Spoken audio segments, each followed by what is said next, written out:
Hi friends, welcome back to channel. So आज का हमारा टॉपिक रहने वाला है assessment of fixed capital requirement. Actually हमारा जो करंट टॉपिक है वो यही है that how to determine the financial needs of business. ठीक है, तो उस टॉपिक का बेसिक अंडरस्टैंडिंग हमने लास्ट वीडियो में देखा। ठीक है, उसमें देखा कि क्या होता है, क्यों ज़रूरत है फाइनेंशियल नीड्स को एस्टिमेट करने की, प्रॉपर एस्टिमेशन की। और उसको हमने लास्ट वीडियो में देखा था कि दो पार्ट्स में डिवाइड किया था, एक था फिक्स्ड कैपिटल रिक्वायरमेंट और दूसरा था वर्किंग कैपिटल रिक्वायरमेंट। तो इस वीडियो में, आज की वीडियो में हम डिस्कस करेंगे कि फिक्स्ड कैपिटल रिक्वायरमेंट को किस तरह से हम असेस कर सकते हैं या एस्टिमेट कर सकते हैं। फिक्स्ड कैपिटल का मतलब मैंने पहले भी बताया है लास्ट वीडियो में, फिर से बता रही हूँ गाइज। लास्ट वीडियो जरूरी है देखना, उसका link I will mention in the description box and also in the I button. उसको प्लीज देख लेना जिन्होंने नहीं देखा है। सो हम स्टार्ट करते हैं आज का topic, that is the assessment of fixed capital requirement. तो how much funds are required for the mainly इन चार चीजों के रिगार्डिंग जो हमें फिक्स कैपिटल चाहिए होती है। Fix capital that means the capital which is required for fulfilling the long term needs of a business. Long term needs कौन सी नीड्स होती है? जैसे कि आपको कोई टेंजिबल असेट बिजनेस में परचेज करनी है। टेंजिबल असेट्स कैसी हो सकती हैं? Land and building, plant and machinery. ठीक है, तो वो सारी चीजें को परचेज करने के लिए आपको कितने फंड्स चाहिए? क्या आपको प्लांट एंड मशीनरी इंस्टॉल करवाना है अपने बिजनेस में? आपका बिजनेस ऐसा है जहां पर आपको प्लांट की जरूरत होगी, तो उस अगर जरूरत है तो कितने फंड्स चाहिए, उसका हम यहाँ पर एस्टिमेशन लगाते हैं फिक्स कैपिटल रिक्वायरमेंट में।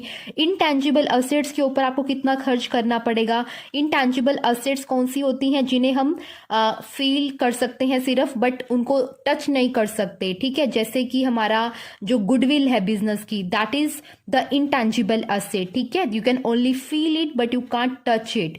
एंड R&D एक्टिविटीज पर, रिसर्च एंड डेवलपमेंट एक्टिविटीज पर कितने फंड्स आपको इन फ्यूचर स्पेंड करने हैं, तो हम उसका एस्टिमेशन लगाते हैं। और प्रोमोशनल एक्टिविटीज पे कितना फंड स्पेंड करोगे, ठीक है, on the advertisement of your product, on the marketing of your product and services, कितने फंड्स आप स्पेंड करोगे, उनका एस्टिमेशन। ठीक है, तो ये जो सारी आपके एस्टिमेशंस हैं वो फॉर द फ्यूचर रिक्वायरमेंट्स रहेंगे। ठीक है, और ये सारे के सारे एक्टिविटीज जो हैं आपके बिजनेस को लॉन्ग टर्म में हेल्प करेंगे। ठीक है, क्योंकि एक बार प्लांट इंस्टॉल कर दिया तो वो सिर्फ ये नहीं है कि 1 साल तक ही काम करेगा। That is going to be installed so that it would help our business in earning the profits for the long term. ठीक है, तो कोई भी आप अपने गुडविल पर कुछ इन्वेस्ट करते हो, R&D फंक्शन को परफॉर्म करते हो, अपनी मार्केटिंग पर स्पेंड करते हो, एडवर्टीजमेंट्स करते हो, तो वो सब आप अपने लॉन्ग टर्म नीड्स को ध्यान में रखते हुए करते हैं। ये कोई शॉर्ट टर्म रिक्वायरमेंट्स नहीं होती हैं बिजनेस की। All these are the long term requirements. और इन रिक्वायरमेंट्स को आपको जब एस्टिमेट करना है तो आपको 2 तरह के फैक्टर्स कंसिडर करने हैं। One is internal and other one is external. तो इंटरनल फैक्टर्स कौन कौन से और वो किस तरह से फिक्स कैपिटल की रिक्वायरमेंट को अफेक्ट करेंगे वो हम डिस्कस करेंगे आज की वीडियो में। और एक्सटर्नल फैक्टर्स कौन कौन से हैं और वो किस तरह से फिक्स कैपिटल की रिक्वायरमेंट को अफेक्ट करेंगे बिजनेस में, वो भी हम पढ़ेंगे। ठीक है, सो लेट्स स्टार्ट। सबसे पहले हम पढ़ेंगे इंटरनल फैक्टर्स और उसके बाद हम पढ़ेंगे एक्सटर्नल फैक्टर्स।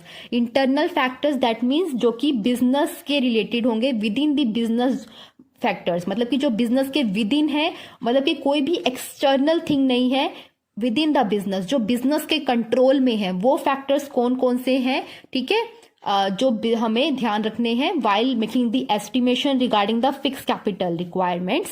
तो पहला जो है इंटरनल फैक्टर, जो बिजनेस से रिलेटेड फैक्टर है, वो है नेचर ऑफ बिजनेस। क्या है नेचर ऑफ बिजनेस? बिजनेस का नेचर क्या है?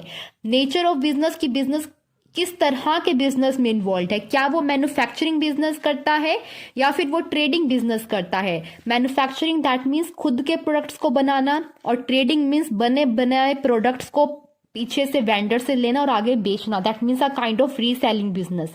तो किस तरह के बिजनेस में आप इन्वॉल्व हो? अगर मैन्युफैक्चरिंग बिजनेस है आपका तो आपको खुद का प्लांट इंस्टॉल करना पड़ेगा, खुद के R&D एक्टिविटीज परफॉर्म करनी पड़ेंगी, तो उसके लिए आपको ज्यादा कैपिटल रिक्वायर्ड होगी। बट अगर आप एक बना बनाया प्रोडक्ट पीछे से ले रहे हो तो आपको कोई प्लांट एंड मशीनरी नहीं चाहिएगी, तो आपको लेस फिक्स कैपिटल की जरूरत होगी। ठीक है, तो ये था पहला फैक्टर। दूसरा फैक्टर है size of business. Size of business कि कितने बड़े स्केल पे आप प्रोडक्शन करते हो, या कितने बड़ा साइज पर मतलब आप डीलिंग करते हो। ठीक है, अगर आपका जो बिजनेस है वो बहुत लार्ज स्केल पर है, आपकी जो टारगेट ऑडियंस है वो बहुत सारे कस्टमर्स हैं आपके, और आप बहुत सारे लोगों की डिमांड को फुलफिल करते हो, अगर आपके बिजनेस का साइज लार्ज है, तो आपको उन प्रोडक्ट्स को मैन्युफैक्चर करने के लिए लार्ज लेवल पर मशीन्स को, प्लांट्स को, बिल्डिंग्स को इंस्टॉल करना पड़ेगा। लार्ज लेवल पर जो है आपको प्रमोशनल एक्टिविटीज करनी पड़ेंगी, तो उसके लिए आपको हाई कैपिटल चाहिएगी। बट अगर आपके बिजनेस का साइज स्मॉल है, तो आपको as compare to the large size business आपको कम करनी पड़ेंगी, क्या ये सारी जो मेंशन की थी ऊपर एक्टिविटीज वो, तो इसीलिए आपको फिर लेस फंड्स की रिक्वायरमेंट होगी। ठीक है, थर्ड वन जो है वो क्या है, द टाइप्स ऑफ प्रोडक्ट, कि आपके प्रोडक्ट का टाइप क्या है। जिस बिजनेस में आप इन्वॉल्व हो, उस बिजनेस में जिस प्रोडक्ट के रिगार्डिंग आप डीलिंग्स कर रहे हो, ठीक है, जिस प्रोडक्ट के बिजनेस में आप इन्वॉल्व हो, वो प्रोडक्ट कैसा है, क्या वो एक सिंपल प्रोडक्ट है या फिर वो एक कॉम्प्लेक्स प्रोडक्ट है। बाय सिंपल प्रोडक्ट मीन्स कि उसमें कोई ज्यादा कॉम्प्लेक्सिटीज इन्वॉल्व नहीं होंगी, कि बहुत ही सिंपल है। अगर आपको खुद को मैन्युफैक्चर करना है तो भी सिंपल रॉ मटेरियल चाहिए, तो हम सिंपली मैन्युफैक्चर कर सकते हैं उसको, और हमारा जो है कोई टेक्निकलिटीज उसमें इन्वॉल्व नहीं है कि हमें कोई स्पेशल टीम बुलानी पड़ेगी उसको मैन्युफैक्चर करने के लिए। ठीक है, और अगर आप ट्रेडिंग बिजनेस में भी हो, तो मतलब हम सिंपल प्रोडक्ट किसको कहेंगे ट्रेडिंग बिजनेस में, कि जिस प्रोडक्ट को मतलब हमें अपने वेयर हाउस तक लेकर आने में भी कोई ज्यादा कॉस्ट नहीं पड़ती है, बहुत ही मतलब इतना कोई भारी भरकम नहीं है, और बहुत ही कोई मतलब ये नहीं कि जिसको हमें बहुत ध्यान से लेकर आना पड़ेगा, कोई ज्यादा एक्स्ट्रा केयर की जरूरत नहीं है, तो बहुत ही सिंपल प्रोडक्ट है, तो less capital will be required. But if you are involve in the business of manufacturing of a complex products, ठीक है, आप बहुत बड़ी बड़ी मशीनरीज के बिजनेस में इन्वॉल्व हो जो आपको खुद मैन्युफैक्चर करनी है, और वो उसके लिए आपको एक स्पेशल एक्सपर्टीज की जरूरत है जिसे आपको स्पेशली अपॉइंट किया है आपने, तो उस केस में आपको ज्यादा कैपिटल चाहिएगी। ठीक है, तो complex product will require high capital and the simple product will require less capital. Fourth one हमारे पास क्या है, the mode of the acquisition of asset. Mode of acquisition क्या है, सपोज कीजिए आपको अपना जो है एक प्लांट लगाना है, तो दो ऑप्शंस एक बिजनेस के पास रहते हैं। अगर उसे सपोज कीजिए मशीनरी चाहिए, जिस बिजनेस में वो इन्वॉल्व है उस बिजनेस में उसको एक मशीनरी चाहिए, तो उसके पास हमेशा दो ऑप्शंस रहेंगे। पहला ऑप्शन रहता है कि या तो वो खुद का पैसा देकर ओन कैश उस मशीनरी को अपना बिजनेस में खरीद लाए। ठीक है, दूसरा ऑप्शन रहता है कि खरीद के ना लाए, उसको क्या कर ले, लीज पर ले ले। ठीक है, कि मतलब उसे रेंट पर ले ले, और जो भी उसका रेंट होगा वो देता रहेगा, बट खुद पर इतना ज्यादा इन्वेस्टमेंट करने की, इतना ज्यादा उस मशीनरी पर खर्च करने की जरूरत नहीं है। तो अगर आपके पास आपने डिसाइड किया है कि आप कैश पर लोगे, तो ज्यादा कैपिटल लगेगी बिजनेस में, क्योंकि ऑब्वियसली वो एक फ्रेश पीस है जो आपके पास आएगा, तो वो इंस्टॉल करने के लिए अलग पैसा लगेगा, उसको खरीद कर लाना, बहुत सारी कॉस्ट उसमें इन्वॉल्व रहेंगी। बट अगर आप उसे लीज पर ले रहे हो, रेंट पर ले रहे हो, तो लेस कैपिटल से भी काम चल जाएगा। लास्ट हमारा जो इंटरनल फैक्टर है वो क्या है, the acquisition of old assets. क्या जिन असेट्स की आपको जरूरत है, जिस भी फिक्स्ड असेट की आपको जरूरत है बिजनेस में, तो आपको अगर आप ये देख रहे हो कि क्या उसकी अवेलेबिलिटी है ओल्ड फॉर्म में, दैट मीन्स कि क्या उसकी ओल्ड असेट्स भी अवेलेबल हैं। इसको हम सिंपल एग्जांपल से समझते हैं। सपोज कीजिए you guys are going to be in the next class. Suppose कीजिए आप लोग 11th क्लास में हैं, तो आप 12th क्लास में अब होने वाले हैं। For the 12th class you need books. Okay, तो आपको अपना पूरा क्यूरिकुलम का बुक्स अवेलेबल कराना होगा खुद को। तो आपके पास जनरली दो ऑप्शंस रहेंगे कि या तो आप पुरानी बुक्स ले आए, अगर बुक स्टोर पे ओल्ड बुक्स अवेलेबल हैं तो आप पुरानी बुक्स ले आए, बट अगर ओल्ड बुक्स वहाँ पर अवेलेबल होंगी ही नहीं तो आपको न्यू बुक्स लेनी पड़ेंगी, राइट। उसी तरह बिजनेस में होता है, अगर ओल्ड असेट अवेलेबल है तो वो ले लीजिए क्योंकि वो आपको सस्ती पड़ेंगी। अगर उनकी कंडीशन अच्छी है तो आप ओल्ड असेट ले लीजिए, बिकॉज अगर हम in the terms of money analyse करें तो हमें वो ज़्यादा बेनिफिशियल रहेगा, इंस्टेड कि हम अपना खुद का मनी इन्वेस्ट करें। ठीक है, आई होप सो इस एग्जाम्पल से आपको ये समझ में आएगा कि मैं क्या समझाना चाह रही हूँ कि अगर ओल्ड एसेट अवेलेबल हैं मार्केट में तो हमें इतनी कैपिटल नहीं चाहिएगी, क्योंकि उस टाइम पर हम ओल्ड एसेट को एक्वायर कर लेंगे बिजनेस के लिए।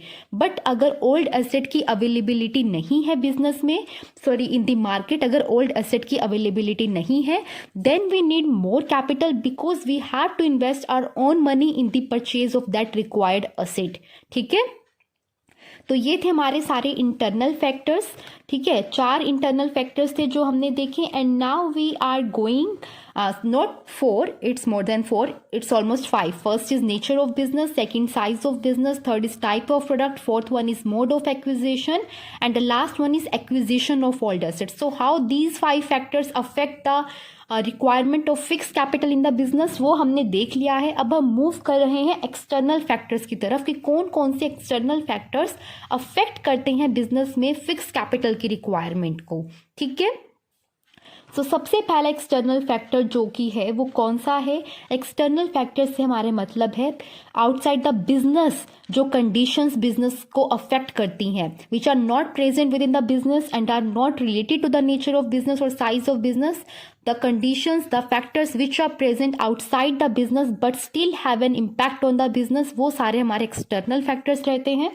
सबसे पहला एक्सटर्नल फैक्टर जो हमें ध्यान में रखना है while estimating the fix capital requirement, वो कौन सा है? The economical conditions. Economical condition से हमारा मतलब है कि जो मार्केट है वहाँ पर क्या कंडीशंस चल रही हैं। आपको पता है कोविड-19 की जो वेव्स आ रही हैं, first wave, second wave, third wave, ये जब वेव्स आती हैं तो एकदम से जो हमारा मार्केट का जो कंडीशन है वो बैड हो जाता है। एम्प्लॉयमेंट, प्रोडक्शन, डिमांड, वो सब बहुत ही गिर जाते हैं। तो उस टाइम के पीरियड को हम बोलते हैं डिप्रेशन, की मतलब उस टाइम पर इतनी ज़्यादा डिमांड नहीं आती है मार्केट से, बिकॉज ऑल पीपल, सबकी इनकम कम हो जाती है। कितने लोगों को निकाल दिया गया है काम करते करते, जब कोविड-19 का पीरियड चल रहा था। इनकम कम है तो वो डिमांड कहाँ से करेंगे गाइस? डिमांड नहीं होगी तो प्रोडक्शन नहीं होगी, और प्रोडक्शन नहीं होगी तो लोगों को एम्प्लॉयमेंट नहीं मिलेगी। तो सारी चीज़ें जो हैं लोअर साइड पे मूव कर जाती हैं, और उस फेज को हम बोलते हैं डिप्रेशन। और डिप्रेशन के फेज में हमें कभी भी ज़्यादा कैपिटल नहीं रिक्वायर्ड होते, क्योंकि हमें कोई खर्चा करना ही नहीं है। जब प्रोडक्शन नहीं करने तो क्यों नया प्लांट इंस्टॉल करें, क्यों लोगों को अपॉइंट करें, ठीक है, क्यों प्रमोशनल एक्टिविटीज करें? तो उस केस में हमें लो कैपिटल रिक्वायर्ड है। But in the case of recovery, कि जब कोविड-19 की वेव एंड हुई और दोबारा से इकोनॉमी सही होने लगी, तो उस टाइम की सिचुएशन को हम बोलेंगे रिकवरी। उस टाइम पर कैपिटल ज़्यादा रिक्वायर्ड थी, क्योंकि फिर से सब चीज़ें नॉर्मलाइज हो रही थी। तो उस तरह के बिजनेस को क्या चाहिएगा? ज़्यादा कैपिटल। तो बिजनेस का क्या फेज चल रहा है, मार्केट कंडीशंस कैसी चल रही हैं, वो भी अफेक्ट करती हैं। The next factor is technological changes, कि टेक्नोलॉजी जो है कितना रैपिडली चेंज हो रहा है। ठीक है, मार्केट में जो टेक्नोलॉजी है वो कितना रैपिडली चेंज हो रहा है।